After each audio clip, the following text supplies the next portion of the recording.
بسم اللہ الرحمن الرحیم۔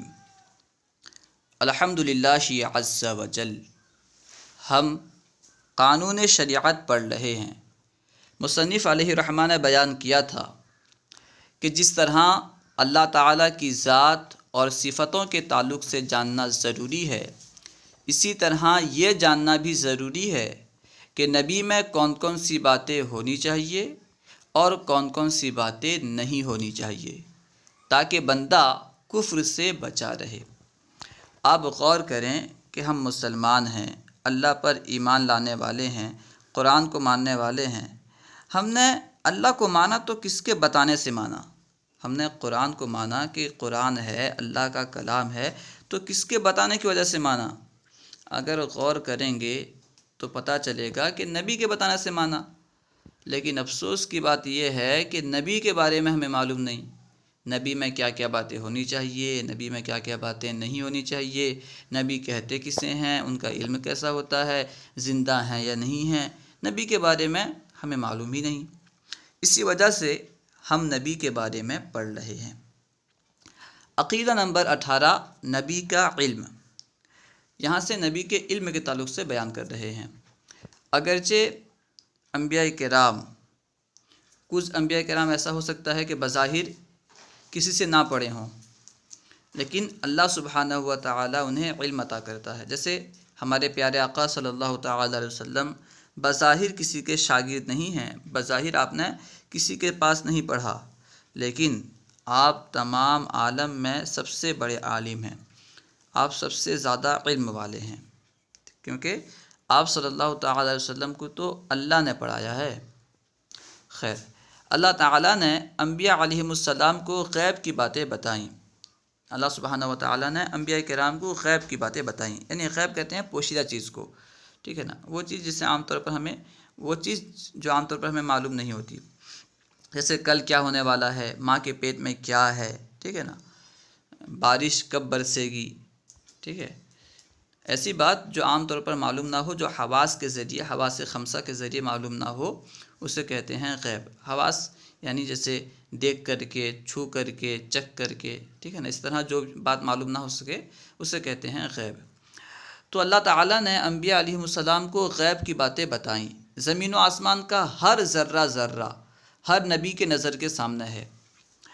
یہ علم غیب اللہ عز و جل کے دیے سے ہے۔ نبی کو جو بھی غیب کا علم ہے یہ اللہ تعالیٰ کے دینے سے ہے، اللہ کے بتانے سے ہے، لہٰذا یہ علم عطائی ہوا، یعنی اللہ کی عطا سے ہے تو یہ عطائی ہوا، عطا کا معنی دینا، تو اللہ کے عطا سے نبی کو غیب ہے، انبیاء کو غیب ہے، تو یہ جو علم ہے انبیاء کے پاس یہ علم عطائی ہوا۔ اور اللہ تعالیٰ کا علم چونکہ کسی کا دیا ہوا نہیں ہے، اللہ تعالیٰ کو کسی نے غیب نہیں دیا، کسی نے علم نہیں دیا، بلکہ خود اسے حاصل ہے، لہٰذا ذاتی ہوا۔ اللہ کو جو علم ہے وہ خود اللہ تعالیٰ کو حاصل ہے، کسی نے اللہ کو دیا نہیں، اس لیے اللہ کا علم ذاتی ہوا۔ اب جب کہ اللہ عز و جل کے علم اور رسول کے علم کا فرق معلوم ہو گیا تو ظاہر ہو گیا کہ نبی اور رسول کے لیے خدا کا دیا ہوا علم غیب ماننا شرک نہیں بلکہ ایمان ہے۔ شرک کہتے ہیں برابری کو، اللہ تعالیٰ کی ذات یا صفات کے ساتھ کسی کو شریک کر دینا، کسی کو برابر کر دینا، یہ شرک ہے۔ اگر ہم یہ مانتے کہ اللہ تعالیٰ کے علم کی طرح دوسرے کو علم ہے تو پھر یہ شرک ہوتا۔ اگر ہم یہ مانتے کہ انبیاء کرام کو ذاتی علم ہے، جس طرح اللہ تعالیٰ کو ذاتی علم ہے، اللہ تعالیٰ کا جو علم ہے کسی کے دیے سے نہیں ہے، اگر ہم اسی طرح کا علم کسی نبی کے لیے مانتے تو یہ شرک ہوتا۔ لیکن ہم نبی کے لیے ذاتی علم نہیں مانتے بلکہ عطائی علم مانتے ہیں کہ اللہ کی عطا سے نبی کو علم ہے، تو اب شرک کا نام و نشان نہیں ہے، ٹھیک ہے۔ اب دنیا میں جس کے پاس علم ہے اللہ کے دیے سے تو ہے، تو اللہ کو بھی علم ہے، دنیا داروں کو بھی علم ہے، ہمیں بھی علم ہے، ٹھیک ہے، تو کیا شرک ہو گیا؟ شرک نہیں ہے نا۔ اللہ تعالیٰ بھی دیکھنے سننے والا ہے، سمیع و بصیر ہے، ہم بھی سمیع و بصیر ہیں، کیا شرک ہو گیا؟ نہیں، فرق ہے، اللہ تعالیٰ کا دیکھنا اور سننا جو ہے یہ ذاتی ہے، اور ہمارا دیکھنا سننا یہ عطائی ہے، ٹھیک ہے۔ اللہ تعالیٰ کا علم ذاتی ہے، ہمارا علم عطائی ہے، جب فرق ہے تو شرک نہیں ہے، ٹھیک ہے۔ وہ بیان کر رہے ہیں کہ اب جب کہ اللہ عز و جل کے علم اور رسول کے علم کا فرق معلوم ہو گیا تو ظاہر ہو گیا کہ نبی اور رسول کے لیے خدا کا دیا ہوا علم غیب ماننا شرک نہیں بلکہ ایمان ہے، جیسا کہ آیتوں اور حدیثوں سے ثابت ہے۔ اور یہ ایسی بات نہیں ہے کہ ہم بس ایسے ہی بول رہے ہیں، انبیاء کے لیے تو غیب کا علم احادیث اور آیات سے ثابت ہے۔ بہت ساری آیات ہیں، بہت ساری احادیث سے یہ بات ثابت ہے کہ انبیاء کو علم غیب ہے۔ حاشیہ نمبر 1 میں چند دلیل پیش کر رہے ہیں، چند مثال پیش کر رہے ہیں۔ نمبر 1، قرآن شریف میں ہے فَلَا يُظْهِرُ عَلَى غَيْبِهِ أَحَدًا إِلَّا مَنِ ارْتَضَىٰ مِن رَّسُولٍ، یعنی اللہ تعالیٰ اپنے غیب کا علم اپنے پسندیدہ رسولوں کو دیتا ہے۔ دیکھیے قرآن کی آیت کہہ رہی ہے کہ اللہ تعالیٰ غیب کا علم اپنے پسندیدہ رسولوں کو دیتا ہے، اور بعض حضرات کہتے ہیں کہ اگر ہم اللہ کے علاوہ کسی کے لیے غیب کا علم مانیں گے تو شرک ہو جائے گا۔ قرآن کے شرک کی دعوت دے رہا ہے، قرآن کے شرک کو ثابت کر رہا ہے۔ قرآن کہہ رہا ہے کہ اللہ تعالیٰ اپنے پسندیدہ رسولوں کو غیب کی باتیں بتاتا ہے، علم غیب دیتا ہے، تو کیا قرآن غیب کا ثبوت دے رہا ہے؟ غیب کو ثابت کر رہا ہے؟ نعوذ باللہ۔ خیر دوسری آیت دیکھیے، اور قرآن پاک کی دوسری آیت ہے وَمَا هُوَ عَلَى الْغَيْبِ بِضَنِينٍ، یعنی یہ رسول غیب کی باتیں بتاتے ہیں، یعنی غیب کی باتیں بتانے میں بخیل نہیں ہے۔ ترجمہ ہوگا وَمَا هُوَ عَلَى الْغَيْبِ بِضَنِينٍ، یہ نبی جو ہیں، یہ رسول جو ہیں، غیب کی باتیں بتانے میں بخیل نہیں ہے، کنجوس نہیں ہے۔ ٹھیک ہے، یہ دو آیت کریمہ بطور نمونہ ہے، ورنہ بہت ساری آیات ہیں۔ ٹھیک ہے، بہت ساری آیت ہیں۔ وَعَلَّمَكَ مَا لَمْ تَكُنْ تَعْلَمُ، وَعَلَّمَكَ، اور اس نے آپ کو سکھا دیا جو کچھ آپ نہ جانتے تھے۔ ٹھیک ہے نا، اللہ تعالیٰ نے نبی پاک کو وہ کچھ سکھا دیا جو نبی نہیں جانتے تھے، سب کچھ سکھا دیا۔ جب سب کچھ سکھا دیا تو اس میں غیب بھی آ گیا نا۔ عَلَّمَكَ مَا لَمْ تَكُنْ تَعْلَمُ، اللہ تعالیٰ نے آپ کو سب کچھ سکھا دیا جو کچھ آپ نہ جانتے تھے، تو اس سے بھی نبی پاک صلی اللہ علیہ وسلم کے علم غیب کا ثبوت ملتا ہے۔ اور بھی بہت ساری آیات ہیں۔ دیکھیے ایک حدیث پاک یہاں پیش کر رہے ہیں، رسول اللہ صلی اللہ تعالیٰ علیہ وسلم نے فرمایا ان اللہ قد رفع لی الدنیا فانا انظر الیہا وإلی ما هو کائن الی یوم القیامہ کأنما انظر الی کف هذه جیلانا من امر اللہ تعالی جلاہ لنبیہ کما جلاہ لنبیین من قبلہ۔ یہ حدیث پاک ہے۔ اب اس کا ترجمہ دیکھیے، یعنی دنیا مجھ پر روشن کی گئی۔ نبی پاک نے فرمایا کہ دنیا مجھ پر روشن کی گئی جیسا کہ مجھ سے پہلے اور نبیوں پر روشن کی گئی، تو دنیا کی طرف اور جو کچھ قیامت تک ہونے والا ہے، یہ قابل غور بات ہے، دنیا کی طرف اور جو کچھ قیامت تک ہونے والا ہے اس کی اس طرح دیکھتا ہوں، یعنی اس کی طرف اس طرح دیکھتا ہوں جیسے اپنی ہتھیلی۔ نبی پاک فرما رہے ہیں دنیا کی طرف اور جو کچھ قیامت تک ہونے والا ہے اس کی طرف اس طرح دیکھتا ہوں جیسے یہ ہتھیلی کی طرح پوری دنیا کو، جو کچھ قیامت تک ہونے والا ہے سب کو دیکھ رہے ہیں۔ اب بتائیے کہ کل کیا ہونے والا ہے، کب کیا ہوا تھا، سب کیا غیب کی باتیں تو ہیں؟ کب بارش ہوگی نہیں ہوگی، سب غیب کی باتیں تو ہیں۔ نبی پاک قیامت تک جانتے ہیں کب کیا ہونے والا ہے، کس کے ساتھ کیا ہوگا نہیں ہوگا۔ ٹھیک ہے، تو یقیناً نبی پاک صلی اللہ علیہ وسلم کو علم غیب ہے۔ اور ظاہر سی بات ہے جھوٹا کبھی نبی نہیں ہو سکتا، جھوٹ بولنے والا کبھی نبی نہیں ہو سکتا۔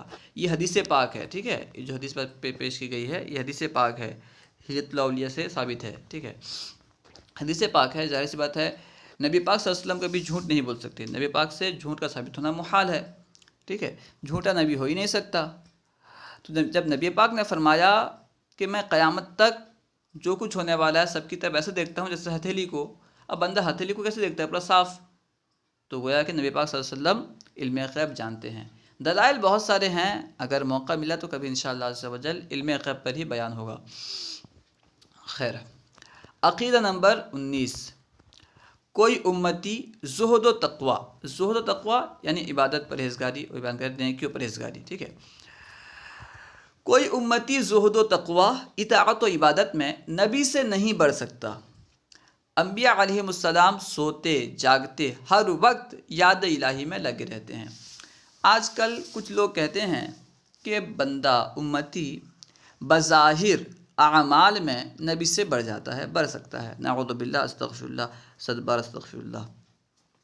امتی یہ نبی سے عمل میں بڑھ جاتا ہے، نعوذ باللہ۔ نبی پاک صلی اللہ علیہ وسلم کا ہر وقت جو ہے، سونا اٹھنا جاگنا پھرنا ہر وقت عبادت ہے، ہر کام عبادت ہے۔ اور یہ امتی دلیل کیا دیتا ہے؟ دلیل یہ دیتا ہے کہ مثال کے طور پر کوئی بندہ 100 سال زندہ رہا، ٹھیک ہے، اور نبی پاک صلی اللہ تعالیٰ علیہ وسلم تو 63 سال زندہ رہے، ٹھیک ہے۔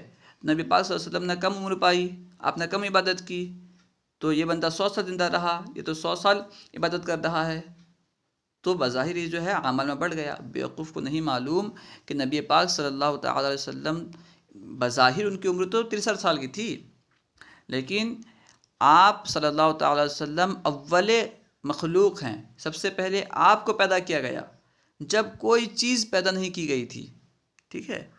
اللہ تعالیٰ نے نبی پاک کو پیدا کیا اور نبی پاک کے نور سے تمام چیزوں کو پیدا کیا، ٹھیک ہے۔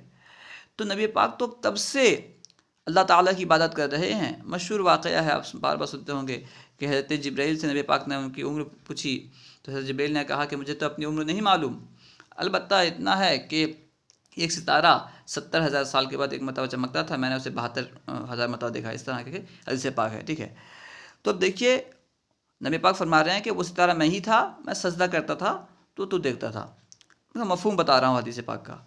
اب اس سے معلوم کیا ہوا، نبی پاک صلی اللہ علیہ وسلم جب کوئی نہیں تھا تب سے اللہ کی عبادت کر رہے ہیں، اور آج کا یہ امتی کہہ رہا ہے کہ میں عبادت میں نبی سے بڑھ جاؤں گا، نعوذ باللہ۔ اس کے بعد دیکھیے، آپ کسی کو نیکی کی دعوت دیں، ٹھیک ہے، کوئی نماز نہ پڑھتا ہو، آپ نماز کے لیے حکم دیں، نماز کے لیے بلائیں، وہ نماز پڑھنے آ جائے، ٹھیک ہے، نماز وہ پڑھے گا تو اس کو تو ثواب ملے گا ہی، ثواب آپ کو ملے گا، ٹھیک ہے۔ اب دیکھیے جتنے امتی ہیں دنیا میں، جتنے مسلمان ہیں، سب اللہ کو مانتے ہیں، عبادت کرتے ہیں، کس کے بتانے سے مانتے ہیں؟ کس کے دعوت دینے سے اللہ کی عبادت کرتے ہیں؟ نبی کی دعوت کی وجہ سے، نبی کے بتانے کی وجہ سے اللہ کو مانتے ہیں۔ تو جتنا ثواب لوگوں کو ملے گا عبادت کرنے کی وجہ سے، تو سب کا مجموعی ثواب نبی پاک صلی اللہ علیہ وسلم کو ملے گا۔ تو یہ امتی کیسے گمان کر سکتا ہے کہ نبی سے بڑھ جائے؟ نعوذ باللہ، استغفر اللہ۔ یہ تو بس عقلی مثال ہے، ورنہ بہت سارے اور بھی دلائل مل سکتے ہیں کہ امتی کبھی بھی کسی بھی چیز میں نبی سے نہیں بڑھ سکتا۔ خیر، عقیدہ نمبر 19، کوئی امتی زہد و تقوی، اطاعت و عبادت میں نبی سے نہیں بڑھ سکتا۔ انبیاء علیہم السلام سوتے جاگتے ہر وقت یاد الہی میں لگے رہتے ہیں۔ عقیدہ نمبر 20، انبیاء علیہم السلام کی تعداد مقرر کرنی ناجائز ہے۔ یہ کہنا کہ کل انبیاء 1,24,000 تھے، یا یہ کہنا کہ 2,24,000 تھے، یہ ناجائز ہے، ٹھیک ہے، مقرر کر دینا ناجائز ہے۔ جو بھی علماء بیان کرتے ہیں یوں بیان کرتے ہیں کہ کم و بیش 1,24,000 یا 2,24,000، کم و بیش کا لفظ بولتے ہی ہیں، ٹھیک ہے۔ آپ بھی جب بولیں تو کم و بیش 1,24,000 یا 2,24,000 اس طرح بولیں، مقرر کرنا جو ہے یہ ناجائز ہے۔ انبیاء علیہم السلام کی تعداد مقرر کرنی ناجائز ہے، ان کی پوری تعداد کا صحیح علم اللہ عز و جل ہی کو ہے۔ کتنی تعداد ہے اس کا صحیح علم اللہ تعالیٰ کو ہے۔ اب یہاں سے انبیاء کے رتبے بیان کر رہے ہیں۔ انبیاء علیہم السلام کے رتبے، سب سے پہلا انسان اور سب سے پہلا نبی۔ سب سے پہلے دنیا میں کون آیا؟ سب سے پہلا انسان کون ہے؟ ٹھیک ہے، سب سے پہلے نبی کون ہیں؟ حضرت آدم علیہ السلام سب سے پہلے انسان ہیں۔ اللہ سبحانہ و تعالیٰ نے سب سے پہلے حضرت آدم علیہ السلام کو پیدا کیا، تو سب سے پہلے انسان کون ہے؟ حضرت آدم علیہ السلام۔ حضرت آدم علیہ السلام سب سے پہلے انسان ہیں، ان سے پہلے انسان کا وجود نہ تھا، سب آدمی انہی کی اولاد ہیں، یہی سب سے پہلے نبی ہیں۔ حضرت آدم علیہ السلام ہی سب سے پہلے نبی ہیں، ٹھیک ہے۔ یعنی یوں تو سب سے پہلے اللہ سبحانہ و تعالیٰ نے ہمارے نبی کو پیدا کیا، ہمارے نبی کے نور کو پیدا کیا، اور ہمارے نبی کے نور سے تمام چیزوں کو پیدا کیا، ٹھیک ہے۔ ایک حدیث پاک ہے، کنت نبیا و آدم بین الماء والطین، ٹھیک ہے، یعنی میں اس وقت بھی نبی تھا جبکہ آدم علیہ السلام مٹی اور پانی کے درمیان تھے، اس وقت بھی نبی تھا۔ نبی پاک صلی اللہ علیہ وسلم حضرت آدم علیہ السلام کی تخلیق سے پہلے بھی نبی ہیں، ٹھیک ہے۔ لیکن نہیں، یہاں نبی سے مراد کیا ہے؟ دنیا میں بظاہر نبی ہونا، ٹھیک ہے؟ نبی کسے کہتے ہیں؟ جو خدا کا پیغام بندوں تک پہنچائے۔ ہمارے نبی تو تھے بہت پہلے سے، لیکن بندوں کے پاس نہیں بھیجے گئے تھے، ٹھیک ہے؟ بظاہر، ظاہراً سب سے پہلے نبی کون ہے؟ حضرت آدم علیہ السلام۔ وہ بیان کیا کہ یہی سب سے پہلے نبی ہیں، یعنی حضرت آدم علیہ السلام سب سے پہلے نبی ہیں۔